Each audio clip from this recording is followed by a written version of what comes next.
Chapter 10. Course Correction. Yeah, it's a good thing they aren't paying me to agree with them. Holy flame my ass. Fireworks. Pinky Bell, no, Silver Bell. I really should think of her as Silver Bell. Called it fireworks. She had been saving it until her Pinkie Pie museum collection was complete. Of course, if you were going to throw a party to end all parties, you would need fireworks. Oh, is that what I think it is? Railwright moaned, staring at the strange object full of pulsing, twisting colors from the open barn door. Not willing to take a step inside. Outside beyond him, I could see Ditzy Doo helping the little filly into her delivery wagon. "I deliver absolutely everything," was emblazoned on the side, along with the constellation of circles that I supposed was the ghoul pony's trademark. Watcher had come through again. A sprite bot had silently wandered into the farm deep in the night. Watcher was keeping an eye out for us, my slightly creepy guardian stranger. It had taken considerably less persuading to get Watcher to contact Ditzy Doo again for help. Maybe it was because Velvet Remedy's warning had still been fresh in my head, and I had asked nicely, saying please this time. More likely, it was because Watcher had totally freaked out the moment I had led the sprite bot into the barn. Watcher's panicked reaction at the object in the barn had been unexpected and frightening. Rather unlike Velvet Remedy's more refined freakout when she met Ditzy Doo. Once I had assured her that the ghoul pony was a friend, and not a ravenous zombie pony like the herd which had chased us down yesterday, Velvet had smiled and acted perfectly polite. But she was still keeping her distance and giving the ghoul horrified looks. I think the medical pony inside of her was having an allergic reaction to the very existence of pony ghouls. I had expected Ditzy Doo's personal arrival. Silverbell needed help, and we couldn't provide it ourselves. There was a possible place in Manhattan that could help the poor filly, if it still existed. But as my oh-so-eventful trek across the equestrian wasteland had already proven, it was far too dangerous to drag some pony like Silverbell along. She needed love and comfort, safety and prolonged therapy. Wandering the wasteland wouldn't provide that, and another hostile encounter might scar her even worse. I worried that her pain and wounds were too deep to heal already. I couldn't risk that. And, with the lack of alternatives, New Appaloosa was the only real option I saw. And with what I knew of Ditzy Doo, it would be hard to find some pony better to help her, outside of a professional psychiatrist pony. And I knew Ditzy Doo would really care for her.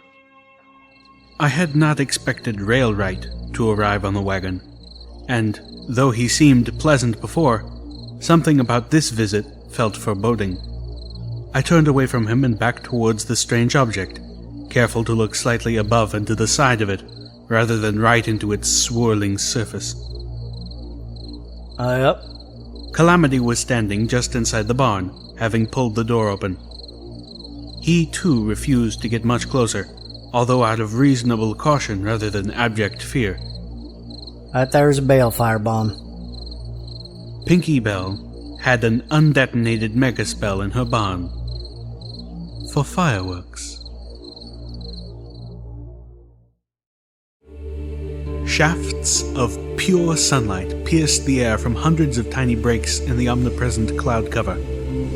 It was like the night I first stepped out of Stable 2, only instead of a fathomless abyss sprinkled with stars, what shone through above was a sky of the most beautiful blue. I wanted that sky so badly.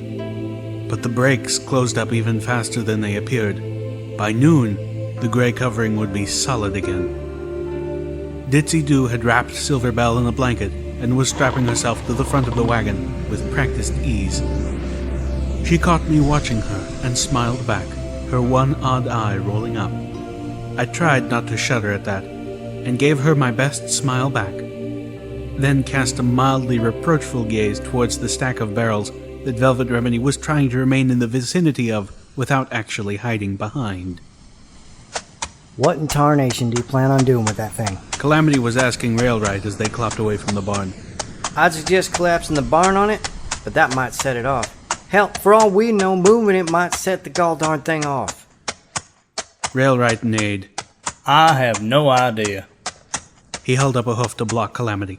Y'all mind if I have a word with little Pip alone-like? Calamity shrugged and trotted over to Ditzy Doo. Railwright approached me. My sense of unease grew.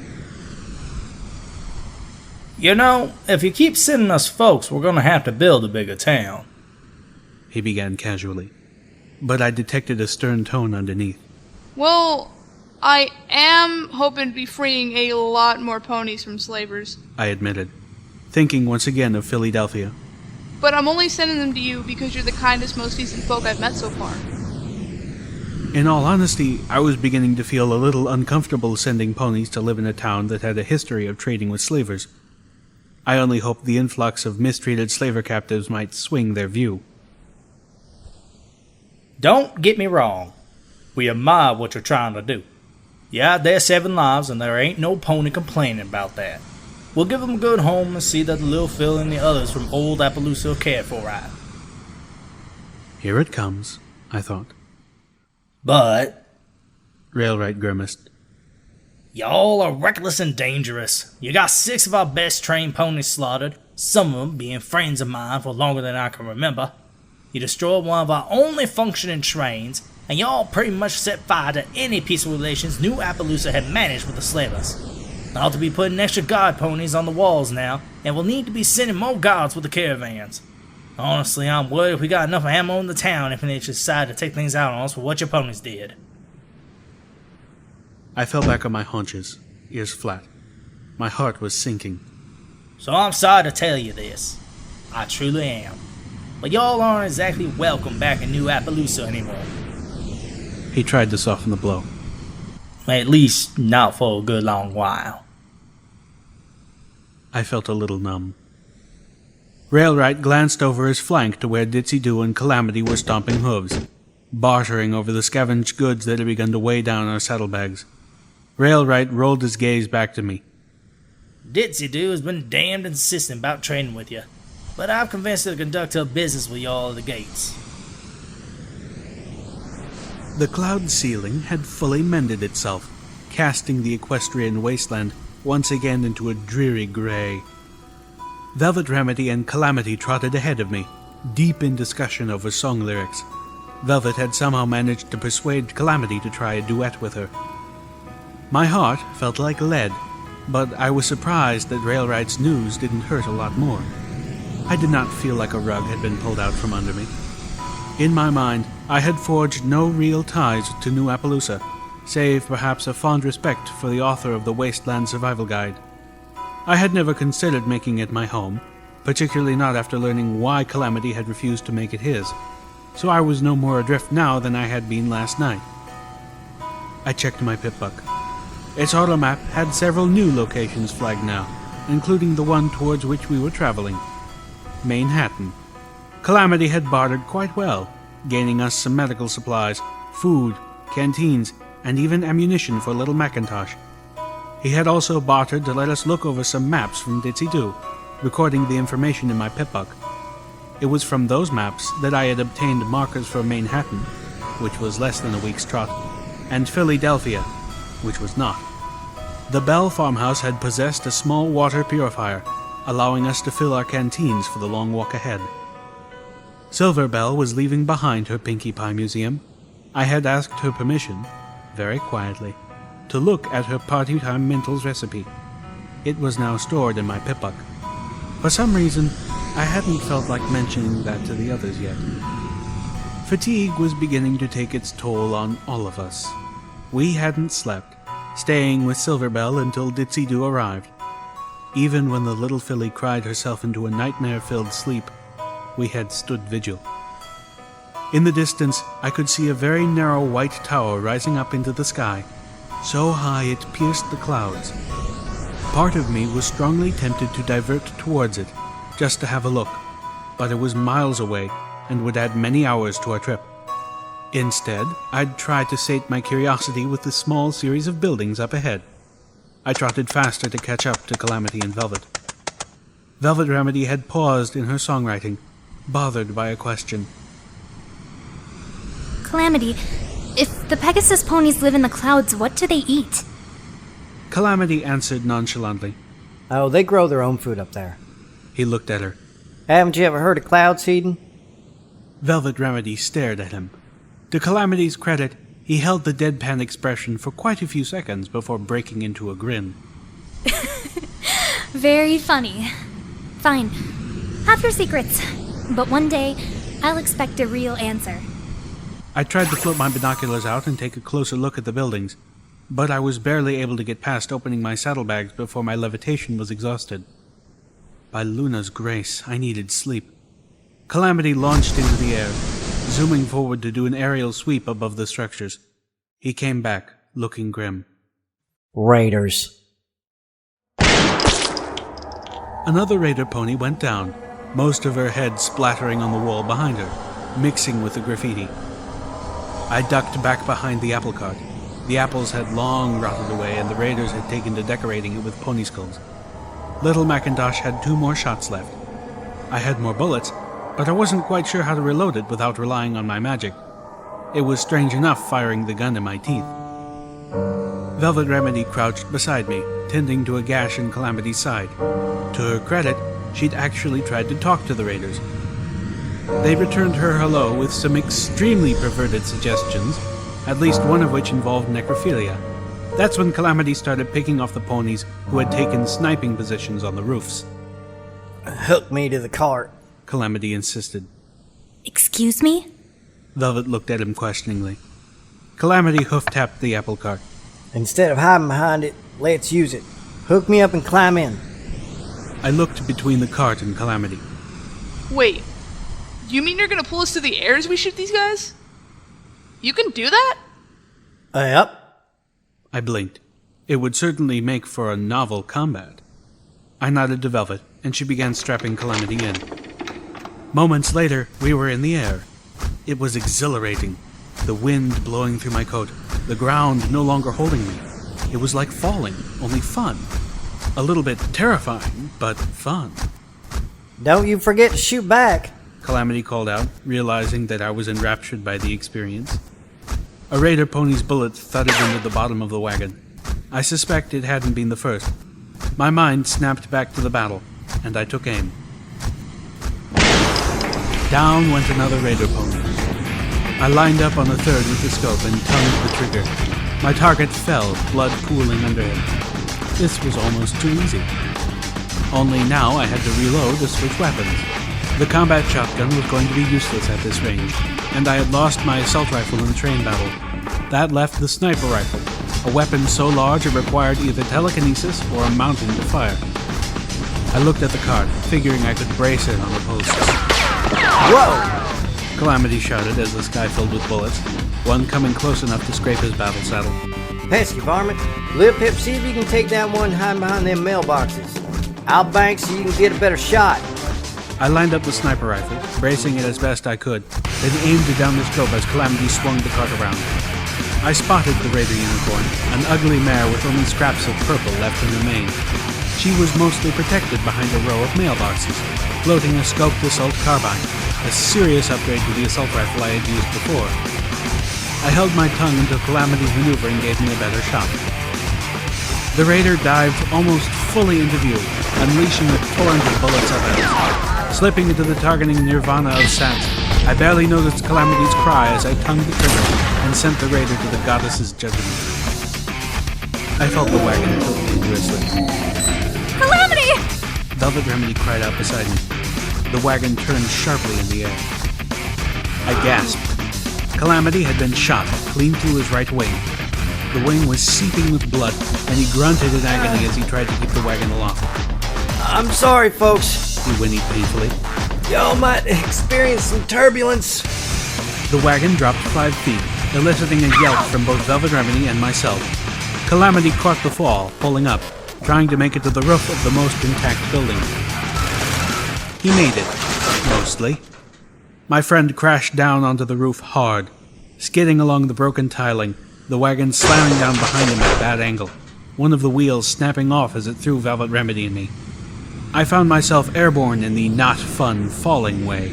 I hit the roof once, bouncing, pain bursting in my shoulder, and flew into a pile of crates and ammo boxes, the former splintering on impact. I looked up in time to see the apple cart roll over Calamity, jolting off the lip of the roof with a loud crack, and proceed over the edge, dragging Calamity along with it. Blood smeared the rooftop from his shut wing. The wounded Pegasus gasped and kicked out his legs, catching and bracing himself against the lip of the roof. He stopped, trembling, the weight of the wagon pulling at him through the still mostly intact harness. Help. Velvet Remedy moaned nearby. The lucky mare had managed to land face first on a nice soft mattress. Raider bedding. On second thought, perhaps not so lucky. I pulled myself to my hooves, wincing in pain from splinters and scrapes, and a brutal bruise in my shoulder, and dashed towards Calamity. Velvet galloped past me, her longer legs carrying her to the Pegasus' side, where she started biting at the strained harness. I swiftly joined her. Calamity groaned. After only a few very long seconds, harness cut. The cart fell down the side of the building and smashed into fragments on the sidewalk below. Velvet Remedy knelt on the mattress, which she had tried flipping over to a less grossly stained side, only to be deterred by the colonies of bugs living beneath, and contemplated the memory orb we had found in the wreckage of Ditzy Doo deliveries. She hadn't actually played it yet. Velvet had taken care in cleaning and mending Calamity's wounded wing as best she could, then wrapping it in healing bandages, assuring the Pegasus that he would be ready to fly again by the next morning. Presuming, of course, that he follow her advice and stay earthbound until he could get some rest. Likewise, she had treated the rest of our injuries with healing potions and poultices. Once again, our medical supplies had been reduced below what I would have wanted. I was counting on scavenging more from the buildings. Surely the raiders had been hoarding some. There was a hatch down into the building. Moments after we had cut the apple cart loose, a single raider pony had burst up out of it, armed with a metal rake whose tines had been sharpened into deadly claws. He was felled by a twin shot from Calamity's battle saddle. Even at the edge of passing out, Calamity was still a perfect shot. Why a balefire bomb? I asked, as I reclaimed my sniper rifle, struggling to put it back into its harness without levitation. It turned out that reloading bullets into Little Macintosh had been within my capabilities still, but only so long as the beautiful gun was held in my mouth. My companions both looked up, startled. I clarified, I mean, why was it a bomb? I thought megaspells were cast. Calamity, who had curled up near the roof hatch, simultaneously resting and keeping guard, answered, Unicorn ponies cast spells. Zebras did not. They mixed their magics into potions and phylacteries and fetishes. Their megaspells were either worked into enchanted missiles, like the one which obliterated Cloudsdale, or snuck into population centers and detonated, like the Balefire bomb which annihilated Manhattan. I nodded at that and turned my attention to pulling ammo from the raiders' ammo boxes. One locked box provided me with several grenades. Nice. Looking up to Calamity, Ready to brave the building? I was hoping that all the raiders were already dealt with, and we could scavenge freely, but that was probably wishful thinking. Calamity nodded, getting onto his hooves. Velvet Remedy got up, moving past me towards the hatch.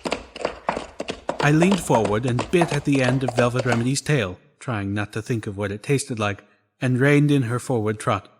Stay here, I whispered. Let us scout it first. Velvet nickered at me unappreciatively, but stopped. Calamity gripped the hatch handle with his teeth and flapped his wings, getting a disapproving sigh from Velvet Remedy, pulling it open. The warm, flickering light and acrid smoke of burning trash barrels greeted us. Crouching down, I made my way down the stairs. Calamity followed. There were 3 raider ponies inside, barricaded and waiting nervously for us to show ourselves. I waved Calamity back, then backed up myself. A moment later, I sent several of my new grenades down to see them. Oh, fuck! Came a voice from below, followed by 3 rapid explosions. Then a silence marred only by the sound of falling debris. Creeping back down, I found 3 bloody corpses and a hell of a mess. The rest of the building was raider-free, although Calamity and I had to clear a few tripwires and disarm a bouquet of grenades hanging over the front door before I was ready to declare the building safe for looting. Sadly, neither Calamity nor I had the sort of finesse with explosives and traps that would allow us to safely collect the grenades. Disarming the grenade bouquet was done at a distance, and involved a thrown bucket and a lot of running. I returned to the stair, calling Velvet Remedy down. Oh, I can come down now? How nice. Velvet gave me a flat expression and trotted down past me. Crap. Below, I heard her suck in a breath at the slaughter. I closed my eyes, wincing, then opened them and walked down after her. The buildings had included a postal office, a grocery, and Equestrian Army Recruitment Center. The last of those had taken a direct hit, leaving only 2 freestanding walls, one of which still boasted a large recruitment poster. "You too can be a Steel Ranger," it proclaimed, with an image of a rearing pony. Or, at least, a rearing pony-shaped suit of fully enclosed armor, complete with a shining lamp on its forehead, towering over a rock-strewn landscape littered with dead, bloody zebras. The rest of the building had collapsed into a crater at the bottom. We had crash-landed on the roof of the post office. It turned out to be the most scavenge-worthy, as raiders had stored everything from cartons of cigarettes to most of the various odds and ends I would need to build a poisoned needle gun. No medical supplies, however. That hurt. The grocery had long since been looted of any foodstuffs, and the raiders had turned the interior into their camp. The disemboweled bodies of their victims hung from the ceiling between filthy mattresses and pots full of disgusting food. Pornographic and blasphemous graffiti covered everything. Velvet had insisted on coming into the grocery despite our warnings, but swiftly fled, vomiting into one of the mailboxes across the street. Trotting to the corpse of the unicorn, I picked up the assault carbine with my teeth and struggled to put it into my saddlebags before giving up and carrying it around my neck by that strap, along with my canteens. Calamity had stripped the other raider ponies of weapons and goods, leaving behind their barding, and now he was tearing apart their firearms and rebuilding better ones using the best parts. I trotted over to watch him. I had done the same thing before, but he was much better at it. Velvet Remedy, looking a little worse for wear, called out to me as she trotted up. There's a safe in the crater that still looks intact, dear. Do you want to have a go at it? I let her lead the way. Mercifully, bobby pin and screwdriver was still within my abilities. As I tried to pick the lock, I asked Velvet, We need a place to rest. What do you think of staying here? In a raider town? She asked incredulously. Have you seen their decor? Beyond being unbelievably disgusting, it's exceptionally unhealthy. I half suspect the reason they were such easy targets for you two was that they were all impaired from disease. No offense. I nickered and focused on the safe. Besides, there could be more out raiding. Do you really want to be here asleep when they come back? She had a good point. As tired as I was, this was a horrible place to bed down. The safe opened with a click. Looking inside, I found another stealth buck and a copy of Zebra Infiltration Tactics, Know Your Enemy, as well as several badly aged documents and a number of slightly glowing magical energy grenades. A recorded message was tucked into the back. I downloaded it to my Pip-Buck and listened. I'm sending you one of the devices recovered from Shattered Hoof Ridge. Intelligence suggests that the zebras have developed invisibility spell fetishes. But this looks like something designed by the Ministry of Magic. It's even Pip-Buck compatible. I hate to say it, but it looks like we've got traitors in our midst. If some pony in MAS is leaking arcane technology to the zebras, the princess will need to take action. No voice I recognized, but this was the third ministry I now knew by name. Third of 6. 6 heroic best friends. 6 ministries. The Ministry of Morale and the Ministry of Peace were the only others I knew anything about. Or were they? No, there was one other, although I hadn't learned its name. The orange bucking pony statuette was clearly one of the limited edition magical artifacts that Silverbell had told us about. The cutie mark of 3 apples was identical to the design on the handle of Little Macintosh.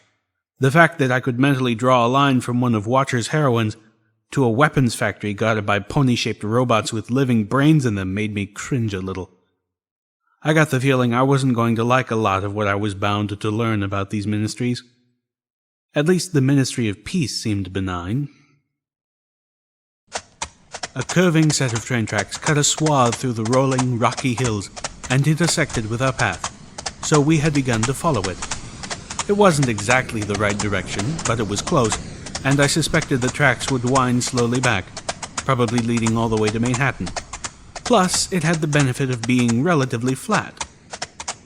Velvet began to sing.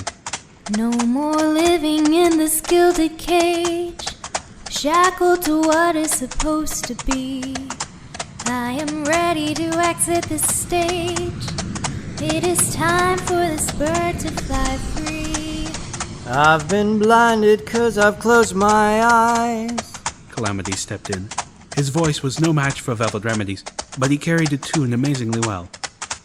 Seeing just what they told me to see. Time to get up and shake off the lies. Break the rules. Stretch my wings and just leave. Wow. For the second time that morning, I fell to my haunches, mouth hanging open. Velvet Remedy and Calamity continued their song, unaware that I had stopped and was staring at them. I threw myself back to my hooves and trotted to catch up. There was a part of my spirit that was just welling with happiness, seeing my friends like this. A part of my mind was in a constant squee at hearing Velvet writing a new song. And there was an annoyingly earth-ponyish part of me that insisted these two were alerting everything in our vicinity that we were here. I suspected Velvet Remedy didn't know any better. For having been in the wasteland several hours longer than I, she had less experience with traveling through it, and her mind seemed more inclined to other paths of thought. Calamity, on the other hoof, probably just didn't care. There weren't many threats out here that he couldn't just fly away from, and I assumed he sometimes forgot he was traveling with two earthbound ponies. I studiously ignored that part of me. For now, the song was helping me keep my legs working. As we rounded a steep hill, Velvet Remedy and Calamity's song reached an abrupt end. I have no idea yet what to do for the bridge. Velvet admitted a little sheepishly. But the chorus is strong? Calamity agreed, having taken a real shine to the project. Spreading his wings, he swooped up to land on a tall rock jutting from the hilltop, then crouched down. Got something ahead. He glided back down to us. There's a batch of ponies clustered around a heap of vehicles all mashed together. Calamity checked the load in his battle saddle. They look like they could be raiders. Look like? I asked warningly. Calamity paused, blushing. Yeah, well, better to approach cautiously. Safer rather than sorrier and all that. Fortunately, they ain't seen us yet, so... You sure about that, pony? Said a gravelly voice from the air above us. The armored griffin thudded down in front of us in a battle stance. Talons sharp as razors, a jagged scar running up her beak and across where her left eye had once been, and a tri-barreled magical energy shotgun in a quick-draw holster under her breast. The battle-scarred griffin was named God, and we were her guests. I must admit I found her impressive. God marched us up the tracks towards what my pip-buck labeled the Junction R7. Calamity's heap o' vehicles turned out to be an old rusted train and a stack of wagons forming a barricade over the tracks. The train cars were strange. I had never seen cattle cars before. The wheels on the engine were missing. From the cactus vines growing over much of it, Junction 7 hadn't seen moving traffic for at least a decade. Ponies had converted the trapped train into a guard outpost. Rusty sheet metal formed sheltered huts jutting out from the wagon stack. From the stench of manure, the old switch house on the opposite side was their outhouse. Velvet Remedy lifted a hoof to her nose, eyes watering. Calamity noticed me eyeing the cattle cars. I've heard stories of slavers using those to transport slaves long distances over the rails. He muttered, adding after a moment's thought. Never seen one with my own eyes, though. Taking in the size of the cattle cars, then the number of them on the train, it struck me. That's a lot of slaves. On the other hoof, these ponies were certainly not using them for the buying and selling of ponies. They were dressed in the same sort of makeshift armor that I had taken from the raiders, but a closer look revealed that several of them carried magical energy weapons of one sort or another. And as we neared, most of those weapons were swiftly pointed at us. My ears flattened as I remembered one of the train ponies vaporized, leaving only glowing pink ash behind. It occurred to me only now that I had seen the same effect on my first day outside. The Watcher-controlled Spritebot had used a similar weapon on the Bloat Sprite, so maybe the Spritebots weren't entirely Earth Pony engineering after all. Despite our situation, my thoughts jumped track. What did Watcher say about Bloat Sprites? When you mix Parasprites and Taint, which is magical radiation, right? Or is it something different? Oi! God called out. Let him pass. Me and these little ponies are gonna have a talk. Hooves raised in greeting. Several ponies echoed, responding, "Poise," before returning to what they had been doing before. One brown mare with a missing leg was using her peg to jam spark batteries into the array for a mounted multi-barrel magical energy cannon. A pink unicorn pony had several barrels stripped out of the cannon and was cleaning them with his horn. He moved slowly, like his motor skills were impaired, but his telekinetic horn work was fluid and precise. I could see old scars, dozens at least, possibly over 100, all down his back and legs. He'd been whipped to the edge of death, many times. I looked to my companions. Calamity had slowed down, giving the mounted weapon a curious eye. Velvet Remedy was more concerned, if not downright appalled, at the condition of some of the ponies. A half-starved foal trotted out of a shadowed alcove of rusty metal, carrying a canteen around his neck, which he offered to each of the half-dozen ponies I could spot. Velvet leaned close, whinnying nervously. What are we getting into? With talon and wing, God directed us into the single-passenger car on the train, nestled up against the crippled engine. From the reek of dander inside, this was clearly the house of God, or at least her office. Close up the door! She ordered a blue-coated earth pony as she stepped inside behind us. The door swung shut with a metallic squeal, and I could hear braces thudding into place. We were locked in with the griffin. Ironically, in better circumstances, I realized this would be a big tactical mistake for the griffin. 3 against 1, and at least 2 of us could handle ourselves in combat. It was odd, and somewhat uncomfortable to think of myself as some pony who could face a fight with confidence. Not for the first time I had to wonder if the wasteland was changing me for the better, or just changing me. Right now, however, with my levitation magic at its most feeble, we were probably hosed if this came to blows and guns. It was the same reasoning that had prompted me to accept God's invitation in the first place. Things hadn't changed. The room was spartanly furnished, save for the desk with a glowing terminal and a tattered black flag on the wall, showing wicked talons coming out of darkness. God strutted around behind the desk, placed her talons on it, and faced us. I shook my head, trying to clear the webs of too little sleep, when I caught myself musing that she'd look really attractive if she was a little closer to my age and, a pony. First things first. God glowered at the 3 of us. Who are you ponies, and who do you work for? Calamity bristled. I could ask you the same thing. Mind your manners, Pegasus. You're in our territory and in my home. I ask, you answer. I put a steadying hoof on Calamity's flank, indicating that this was okay. Stepping forward. I'm Little Pip. This is Calamity and Velvet Remedy. We're just passing through. We also had an increasingly desperate need for a place to sleep, but I wasn't going to reveal that, much less suggest we sleep anywhere near here. Did Mr. Topaz give you permission to cross our territory? Something made me suspect a trick question, but before I could formulate a strategic response, Velvet Remedy asked, Who's Mr. Topaz? The grizzled griffin leaned over the desk and locked Velvet Remedy with her one good eye. Say again. She stared at Velvet appraisingly. Velvet Remedy stood up straight. You asked us about Mr. Topaz, some pony I've never heard of before. I asked you who that was. What's so difficult about that? I had to force myself not to face off. However, God apparently saw something in Velvet that impressed on her that the unicorn was sincere. The griffin sat back. You really don't know, do you? A smile slowly crossed her beak, her scar turning it into something unpleasant. Well, isn't that interesting? She tapped her talon tips together as she considered us. Well? Velvet Remedy prompted. God leaned back, smiling quite a lot now. Mr. Topaz is the lord and master of Shattered Hoof, and all territories adjacent. Calamity nickered. I call horse apples. This ain't anywhere near Shattered Hoof Ridge. God rolled her eyes. No, but you are less than a half-hour's flight from Shattered Hoof, the rock-breaking compound, which was named after Shattered Hoof the battle. Rock-breaking compound. God face-winged. Really? Surely you understand rock-breaking. She stared out at uncomprehending faces, then sighed. Sometimes rocks have gems in them. Unless you've got a unicorn who can tell you which ones do and which ones don't, you have to break them open to see what's inside. For crying out loud, you had to have passed at least one of the rock farms in order to get here. Velvet Remedy raised an eyebrow, confused. How do you farm rocks?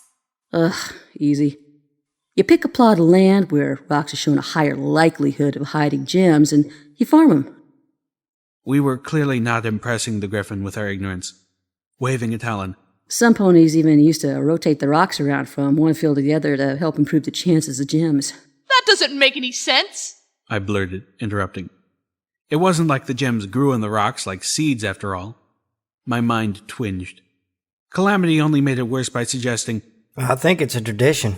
Well, it's a stupid tradition. I argued back. These are rocks. Gems aren't magical. A rock is not going to be any more likely to have gems in it if you give the rock loving care or extra sunlight or better dirt to sit on. Well, gems could be magical. I mean, how many magical artifacts use gems? You need gems to build magical energy weapons. They use them to focus and amplify the energies. I stared. First, that was way more technical expertise on anything related to the arcane sciences than I ever expected from Calamity. Second, it had never actually occurred to me that gems might be magical. God sat in front of us, impatiently waiting. After a silent pause, I turned back to her. I think we're done now. Please, continue. God had a job for us, promised bottle caps and safe passage in return. Naturally, we had some questions, starting with, Why us? Because you ponies aren't from around here. You got no loyalties to any of the people hereabouts. And that makes you free to operate where I can't. Do things a member of Mr. Topaz's employ couldn't get away with. She gave us a narrow look. You getting me? I nodded slowly. You want us to do something you can't do without being disloyal to Mr. Topaz. But isn't it still disloyal to hire somebody else to do your dirty work? Velvet Remedy questioned. God glowered. Now look here, I have only two loyalties. To the contract and to bottle caps. And in that order. She leaned back, looking over her shoulder at the flag behind her. My old crew learned that when they decided to take up Red Eye's offer and turn over the caravan we were hired to protect to Red Eye's slavers. She turned back to us. Talons don't break contracts, not even for barrels of caps. They learned that the hard way when I shot him in the back. Her smile turned to grim. It was a point of honor. Shooting your friends in the back didn't sound like any code of honor I could understand. Still, God's words opened up a whole flood of new questions from us, stampeding one after another. God was gracious enough, though, for a little while, to answer. Red Eye, that guy on the Sprite Bots? He runs the slavers? Yes, ironic, isn't it? He preaches all that horse shit about peace and unity and building a better tomorrow. And he's been building it on the backs of hundreds of slaves. I can't understand how so many of you ponies buy into that hypocritical bullshit. But Griffins don't? Hell no. He couldn't pay enough to make me bite into his poisoned apple. God grimaced, adding, Not that he's offering. No unity for Griffins. We're just hired wings to him. And the Griffins will work for him? Yes. God seemed to take that as either offensive or stupid, or possibly offensively stupid. Towns will work for whoever pays. Slavers, raiders, good little townsfolk, caravans, whoever's got the caps. We don't play politics, and we don't take sides. Unless, of course, it's in the contract. That's been the Griffin way for over 200 years. Red Eye, he gets that. And unlike some folk, he has no reservations about strengthening his forces with our kind. Talons? The Talons. God boasted, looking back up at the flag.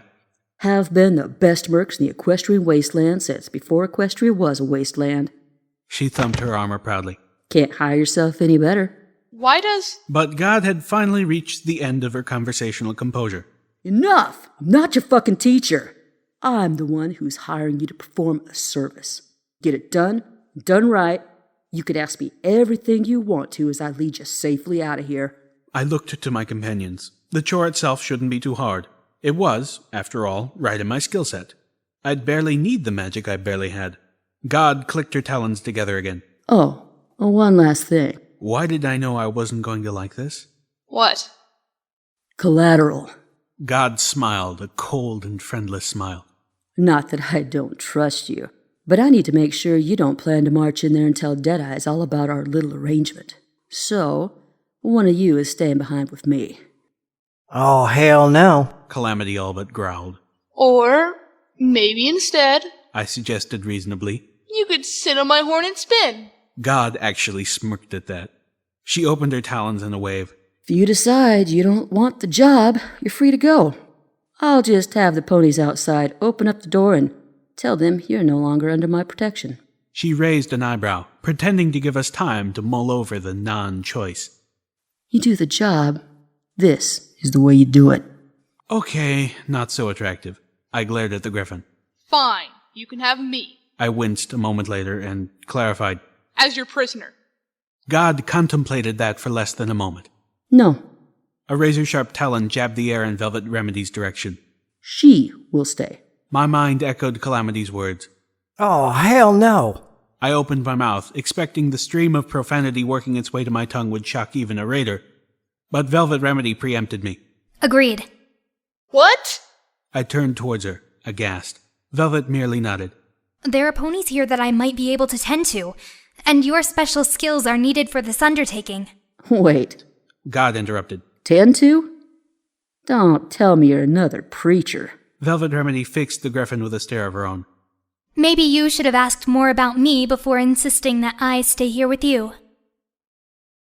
Calamity passed me the binoculars and crouched back down behind a formation of boulders lining the hilltop. I took them and looked down into a small, unnatural valley surrounded by ridges. Several rows of tracks cut through the valley, ending at the iron-gated mouth of a fortress. Walls of concrete and barred windows rose up from the ground surrounding a courtyard, most of which was barely visible through a roof of razor wire, although there was a gaping hole in the razor wire towards one side that some pony on a better day could drop boxcars through. The broken remains of a road, cut up by multiple concrete barriers, terminated at a second gate of thick metal beneath the watch of a guard tower. I could see a scarce few ponies walking between it and the towers. Shattered Hoof Re-Educational Stockyard. Reforming a baron's morality through hard work and loving care. We had been warned that the surrounding valley had been mined. The road would be a killing zone, and even if I went in alone using the stealth buck, I doubted I would be able to get through that door. It looked like it only opened from the inside. If we were going to sneak in, there was only one way to go. I looked at Calamity and saw that he had come to the same conclusion. I figure we'll wait till it gets a bit darker, then I'll fly you in. I nodded. Are you sure your wing's up for it? Calamity stretched out his bandaged wing and gave it a few flaps. Yep, good to go. Take more a bullet to get me out of the sky. He quickly added. When I'm not pulling an apple cart, at least. A shadow passed over his expression as he looked at his bandaged wing. Flying in still had risk, a dark, pony-shaped blotch against the sky. Some pony might spot that, particularly if they're on the lookout for griffins. I didn't want to risk Calamity getting shot again, and the stealth buck couldn't conceal both of us. I mulled over the problem until an idea struck me. It could help, but I hated asking Calamity to fly on his wounded wing, even if he had just suggested it. Calamity, remember those mattresses back at the grocery? An hour later, with the clouded sky darkening, Calamity gently circled down towards the huge hole in the razor wire above the rock-breaking yard. His forelegs wrapped around me, and I, in turn, strained my telekinesis to keep the cover sheet from one of the raider outpost mattresses flying along beneath us. The mottled, mostly gray color of the rectangle camouflaged our shapes against the sky. Shattered Hoof had become the home of escaped slaves, many from the train that had been ambushed at Junction R7, who had turned to a life of raiding the local farms. The very idea made my stomach tighten. Having fought to save several captured ponies, risked my life and those of my friends, not to mention the lives of innocent train ponies to give them freedom. The mere idea that some former slaves would turn to the most vile sorts of barbarism made my skin want to tear itself off. Their leader was a pony named Deadeyes, who spoke for a supposedly higher pony whom no one but Deadeyes had ever seen, Mr. Topaz. It was for Mr. Topaz that Deadeyes organized raiding parties out of Shattered Hoof and kept the rock-breaking yards in operation. Inside that fortress, God had told us, secure in Deadeye's office was a safe. In the safe was a ledger. God wanted it. She didn't say why. Honestly, I had my own reasons for wanting to take a look at that. Deftly, Calamity arrowed through the torn section of razor wire and landed us gently at one edge of the yard. You see? He whispered cockily. Nothing to it. Not more than a heartbeat later, 2 Shattered Hoof raiders trotted by. Calamity and I backed into the shadows, and I pulled the mattress cover over us. We held our breaths. Did you hear something? I heard one ask the other. Yeah, my stomach. Growling. They seemed to pause there for several long seconds. The stench creeping off of the fabric began to make my eyes water, and my stomach twist in knots. I was afraid I would sneeze or vomit. Finally, I heard their hooves clop away. Tossing the wretched cover aside, I sucked in fresh air. Then Calamity and I slid along the wall to the first door we could find. It was locked. That didn't last long. Not the safe you're supposed to be picking, Calamity commented as he stood guard by the door. We'd managed to break into the visitors' center of the re-educational, let's face it, prison. The posters on the walls had pictures of smiling, happy ponies bucking at rocks and revealing beautiful gems, or carrying said gems to facility matrons who just glowed with approval. Here, we teach those poor ponies who have lost their way how to reconnect with pony kind, one banner boasted. Another, it's not long before our guests find themselves taking pride in good, hard work that supports the war effort. There simply weren't enough face-hoofs in the world to express my feelings. 2 vending machines stood side by side next to Calamity, their lights flickering. Both had been pried open and emptied of Sparkle Cola and Sunrise Sarsaparilla, respectively. The latter machine bearing an image of the goddess Celestia raising the sun over happy Sarsaparilla drinkers. We had, however, managed to loot a fair bit of pre-Old War coins from both machines. It'll just take a moment, I replied, floating up bobby pin and screwdriver. The safe I was working on was not Deadeye's. It was the storage safe for valuables in the visitors' center Lost and Found. This part of the building didn't even connect internally to the prison proper. We would have to brave the yard again and find another door. Calamity shook his head. Honestly, I don't feel right. I don't know why we're doing this. Ain't we helping raiders? I paused. The feeling had occurred to me too. We're doing this because we're in no condition to fight these people. This would be tough even if we were fully rested and healthy. I took a deep breath. Plus, this is a chance to dig a little into what's going on. I really don't care about what's going on in a raider camp, except for how I can put a stop to it. I turned to Calamity and shook my head. No, not just here. Everywhere. I was beginning to put something together in my head that I didn't much like. I've been seeing things that suggest this isn't situation normal for Equestrian Wasteland. My first night outside, I was captured by slavers. They marched right up to the raider bridge expecting to have to pay a toll, and instead the raiders started shooting. At the time, I just took it as luck. But I don't think so anymore. Calamity gave me a considering look, weighing the ideas I was putting forth. That pseudo-goddess from old Appaloosa? She was new. The slavers there hadn't seen anything like her before. But some pony named Stern sent that bitch here from Philadelphia to oversee things. And that happened, what, a week or 2 ago? I returned my focus to the safe. Something's going on here. And that pony Red Eye is in the center of it. Whatever it has been building up for a long time. I searched for the right words. With a mental lightning flash, they came to me. It's like a river in a storm that is just now on the verge of breaking its banks and flooding everything. Calamity sat down, tipping his hat back as he gave that a good pondering. Well, I suppose that makes sense. Calamity chuckled. Besides, how often can I say I'm on a mission from... Don't. Calamity nickered. I guess not even once. My bobby pin broke. Slipping out another, I tried again. I had a distinct urge to see the contents of this safe, based on one of the last pre-war entries in the visitor-centered terminal. The terminal itself had been encrypted so tightly that the Shattered Hoof Raiders had never been able to access it. Entry 42.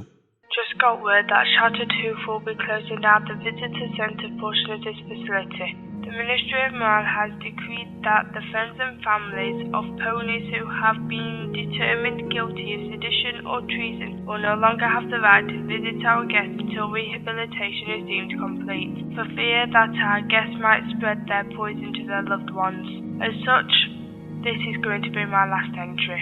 Fortunately, the surveillance package will be generous. I plan to take my family and move to Cloudsdale. The world below is just a little too ugly for me to be raising my foals in. We've done our best to contact the ponies with items still in lost and found, and most of what remains will be mailed out today. Unfortunately, we've had no luck reaching our recent guest entertainer. Sweet Belle has apparently fallen off the face of Equestria. I've taken care to store her belongings in the safe. It amuses me that we shut this office down just after we've repainted. If some pony had sent something sooner, we could have saved ourselves a lot of trouble, not to mention Tiara's new dress. All the rest of us are still upset about that. That mare is unbearable. It cost me a bobby pin, but the safe finally opened. I would discover later, to my chagrin, that I could have just opened it via the terminal had I been more patient. Inside was a single package. Carefully, I pulled it out with my teeth and set it on the ground. I gave a tug on the drawstring with my teeth, and it opened easily. I was stunned to see a statuette of a jaw-droppingly gorgeous white unicorn with a sensual purple mane and tail and a darling 3-gem cutie mark.